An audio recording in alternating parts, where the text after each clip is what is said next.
প্রিয় ছাত্রছাত্রীরা, আজকে ডিজিটাল ক্লাসরুমে তোমাদের সামনে যে বিষয়টি নিয়ে আমি আলোচনা করব সেটা হচ্ছে এডুকেশন দ্বাদশ শ্রেণীর প্রথম অধ্যায় অর্থাৎ শিখনের মনোযোগ নিয়ে তোমাদের সামনে আলোচনা করব।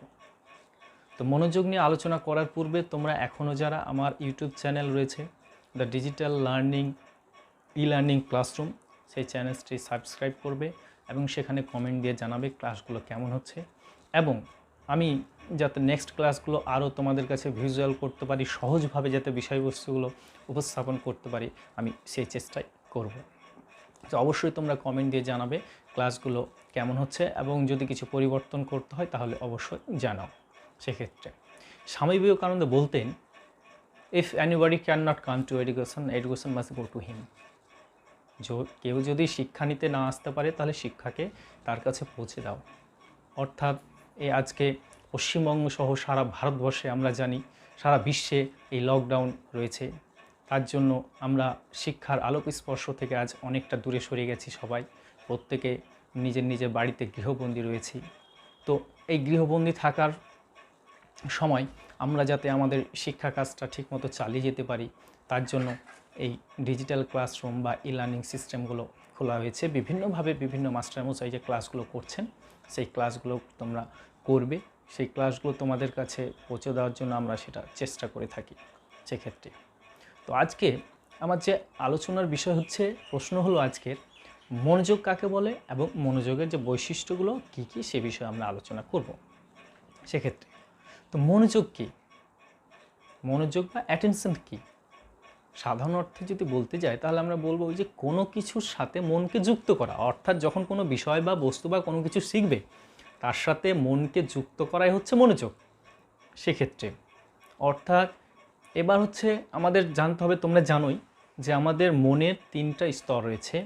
প্রথম হচ্ছে অবচেতন স্তর, দ্বিতীয় হচ্ছে প্রাক সচেতন স্তর এবং তৃতীয় হচ্ছে চেতনা স্তর। অর্থাৎ আমাদের প্রত্যেকটা বিষয় বা বস্তু যেগুলো রয়েছে সেগুলোকে আমাদের চেতনা স্তর যেটা রয়েছে ওই চেতনা স্তরের মধ্যে আমাদের উপস্থাপন করতে হবে। তো স্তরগুলো একটু ডিসকাস করি, তাহলে তোমাদের একটু বুঝতে সুবিধা হবে। অবচেতন স্তর হচ্ছে কি, মনের এই অবচেতন স্তর যেটা রয়েছে এখানে। তো অবচেতন যে স্তর রয়েছে এই অবচেতন স্তরে, অর্থাৎ এই স্তরে ঘুমানোর মতো পরিস্থিতি মন। অর্থাৎ এই স্তরে কোনো বিষয় বা বস্তু শেখানোর ক্ষেত্রে আমাদের কোনো মনোযোগই থাকে না, একদম কোনো নেটওয়ার্ক থাকে না। মোবাইলে যেমন নেটওয়ার্ক না থাকলে এমার্জেন্সি টাওয়ার উঠে থাকে, সেই রকম। অর্থাৎ অবচেতন স্তরে কোনো বিষয় বা বস্তু আমাদের মাথায় ঢুকে না এবং সম্পূর্ণ মাথার উপর দিয়ে চলে যায়। অর্থাৎ ক্লাসরুমে মনে হচ্ছে কোনো ছেলে বা মেয়ে যেন ঘুমিয়ে আছে, সেরকম পরিস্থিতি, সেরকম কোনো বিষয় আমাদের মাথায় সেটা ঢুকবে না সেক্ষেত্রে। তারপরে রয়েছে প্রাক সচেতন স্তর। প্রাক সচেতন স্তর হচ্ছে কোনটা? অর্থাৎ সচেতন হওয়ার পূর্বে। অর্থাৎ এই সময় কি হচ্ছে, কোনো বিষয় বা বস্তু আমাদের মাথায় ঢোকে, আবার কোনো বিষয় বা বস্তু মাথায় ঢোকে না, মাথায় যেন বুঝতে পারছি না সেক্ষেত্রে, বা আমাদের কনসেন্ট্রেশন বা অ্যাটেনশনটা কী হয় সেটা অন্যদিকে চলে যায় সেক্ষেত্রে। এর ফলে কি হয়, কিছু কিছু বিষয় মাথায় ঢোকে, কিছু কিছু বিষয় ঢোকে না। এটাকে বলা হয় প্রাক সচেতন স্তর সেক্ষেত্রে, এটা হয়ে থাকে। তারপরে মেন যেটা স্তর রয়েছে আমাদের মনের, সেটা হচ্ছে কেন্দ্র স্থল, যেটা মানে মেন যে স্তরটা রয়েছে সেটা হচ্ছে আমাদের চেতন স্তর। অর্থাৎ মনের এই চেতন স্তর, অর্থাৎ এটা হচ্ছে সম্পূর্ণ মন একদম যুক্ত হয়ে যায়। কোনো বিষয় বা বস্তু যখন আমরা শিখব তখন মন পুরোপুরি ওই বিষয় বা বস্তুটার সাথে একদম অ্যাটাচ হয়ে যায়, যুক্ত হয়ে যায়। অর্থাৎ সেই সময় আমরা এমন বিষয় বা বস্তুকে এমনভাবে শিখি, মানে আশেপাশের কোনো কিছু আমাদের কানের মধ্যে ঢুকে না, শুধুমাত্র আমাদের ফোকাসটা থাকে ওই বিষয়টা শেখার প্রতি সেক্ষেত্রে। তো প্রিয় ছাত্রছাত্রীরা, আমাদের প্রত্যেকটা বিষয় শিখতে গেলে আমাদের কি করতে হবে, সেই বিষয়টাকে বা সেই বস্তুটাকে আমাদের কি করতে হবে, মনের ওই চেতন স্তরে উপস্থাপন করতে হবে। তাহলে সেই বিষয় বা বস্তুটা আমাদের কাছে সহজ হবে এবং বোধগম্য হবে সেক্ষেত্রে। আমরা জানি আমাদের আশেপাশে অনেক বিষয় বা বস্তু ছড়িয়ে রয়েছে, কিন্তু সব বিষয় বা বস্তুর প্রতি আমরা মনোযোগ দিতে পারি না। তার মধ্য থেকে আমরা কিছু কিছু বিষয় বা বস্তু রয়েছে যার প্রতি আমাদের দৃষ্টি আকর্ষণ করে থাকে, বা যার প্রতি আমরা কি করে থাকি, মনোযোগ দিয়ে থাকি সেক্ষেত্রে।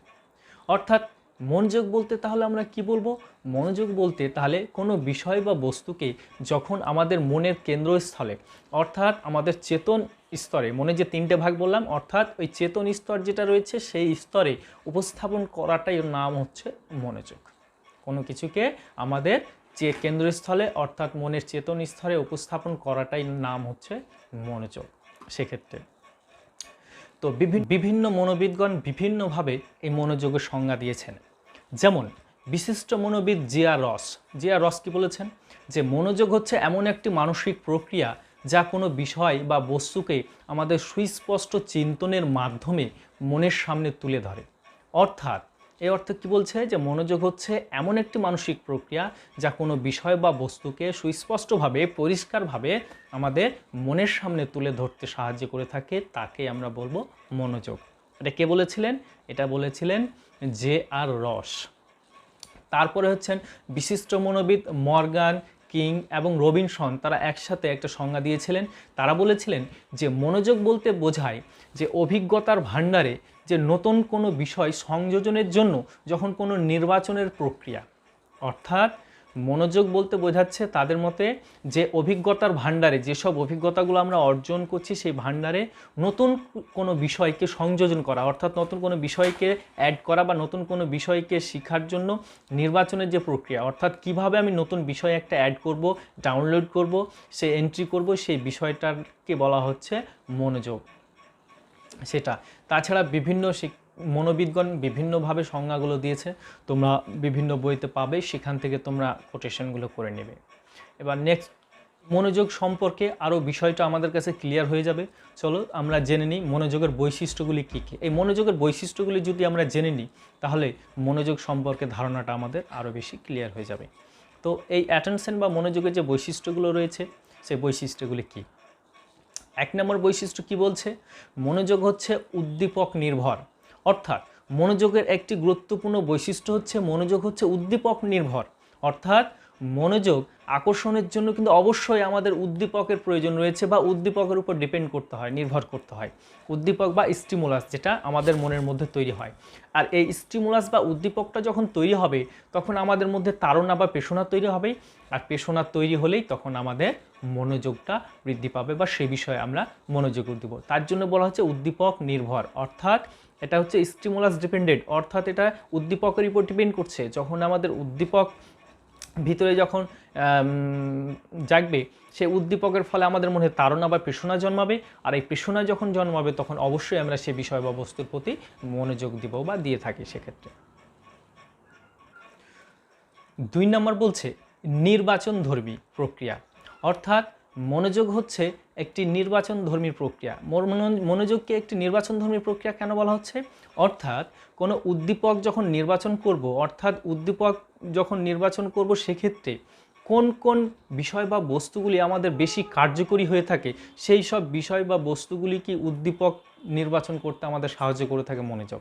অর্থাৎ উদ্দীপকের সাহায্যে কোনো বিষয় বা বস্তুকে নির্বাচন করতে সাহায্য করে থাকে কে? মনোযোগ। অর্থাৎ আমার ভিতরে যে উদ্দীপকটা তৈরি হবে, আমি কোন কোন বিষয়ের প্রতি আমার উদ্দীপকটা তৈরি হবে সেই বিষয়গুলো জাগিয়ে তুলতে বা নির্বাচন করতে সাহায্য করে থাকে মনোযোগ। নেক্সট কি বলছে? নেক্সট বলছে উদ্দেশ্যমূলক প্রক্রিয়া। মনোযোগের আরও একটি গুরুত্বপূর্ণ বৈশিষ্ট্য হচ্ছে এটি হচ্ছে উদ্দেশ্যমূলক প্রক্রিয়া। অর্থাৎ আমরা জানি যে উদ্দেশ্যবিহীনভাবে কোনো কাজ বা উদ্দেশ্যবিহীনভাবে কোনো কাজই কিন্তু আমাদের জীবনে সাফল্য আনতে পারে না। সেক্ষেত্রে অর্থাৎ প্রত্যেকটা বিষয় বা বস্তু শিখতে গেলে তার পিছনে কিছু না কিছু উদ্দেশ্য রয়েছে, মোটিভ রয়েছে। সেক্ষেত্রে কি করতে হবে? আমাদের ওই উদ্দেশ্যটাকে কেন্দ্র করে পরিচালিত হতে হবে এবং মনোযোগ কী করে থাকে? ওই অনির্দিষ্ট বস্তু বা বিষয়কে সুনির্দিষ্ট করে তোলে এবং সামনের দিকে নিয়ে যেতে সাহায্য করে থাকে, অর্থাৎ আমাদের গোলের দিকে নিয়ে যেতে সাহায্য করে থাকে। সেক্ষেত্রে তার জন্য বলা হচ্ছে যে মনোযোগ হচ্ছে সম্পূর্ণ উদ্দেশ্য নির্ভর প্রক্রিয়া। অর্থাৎ উদ্দেশ্য ছাড়া আমি বিষয়টা প্রতি মনোযোগ দেব কি দেব না সেটা সম্পূর্ণ ডিপেন্ড করছে আমার গোলের উপর, উদ্দেশ্যের উপর। আমার লাভটা কি হবে? আমি ওই বিষয়টা শিখব কেন? আমি ওই বিষয়টা জানবো কেন? আমার উদ্দেশ্যটা কি? যদি উদ্দেশ্যটা ঠিক না হয়ে থাকে, আমার উদ্দেশ্য যদি না হয়, আমার মধ্যে সেই উদ্দেশ্যটা যদি তৈরি না হয়, তাহলে সে বিষয় বা বস্তু শিখবো না। পৃথিবীতে অনেক কিছু শেখার আছে, তার মানে সব কিছুকে আমরা শিখবো না।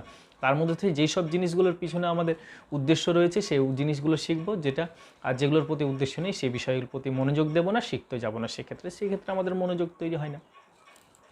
4 নম্বর বলছে মনোযোগ হচ্ছে একটি কেন্দ্রানুগ প্রক্রিয়া। অর্থাৎ আমরা পূর্বেই আলোচনা করলাম মনোযোগের মনের তিনটে স্তর রয়েছে, অর্থাৎ প্রত্যেকটা বিষয় বা বস্তুকে আমাদের কেন্দ্রস্থলে অর্থাৎ সচেতন বা চেতন যে স্তর রয়েছে সেই স্তরের মধ্যে উপস্থাপন করতে হবে। তা না হলে আমরা কোনো বিষয় বা বস্তুর প্রতি মনোযোগ দিতে পারবো না বা সেই বিষয় বা বস্তুকে আমরা শিখতে পারবো না।